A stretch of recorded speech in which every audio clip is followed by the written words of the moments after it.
Assalamualaikum warahmatullahi wabarakatuh. Saya Muhammad Ramlan, salah satu relawan dari Makassar. Berikut saya akan menyampaikan amanah bantuan buat duafa Makassar dari Vivit Harapan dan SJB Bandung. Berharap semoga kegiatan saya ini bisa menjadi inspirasi. So, jangan lupa subscribe, like, dan tulis komentar di bawah.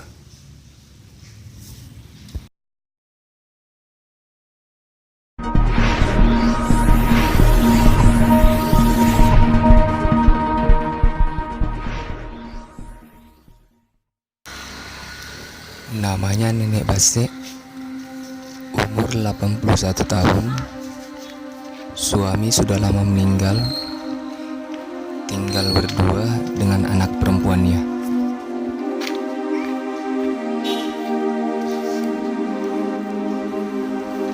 Nenek Base bertahan hidup dengan berjualan gorengan di depan rumahnya dari pagi hingga sore hari.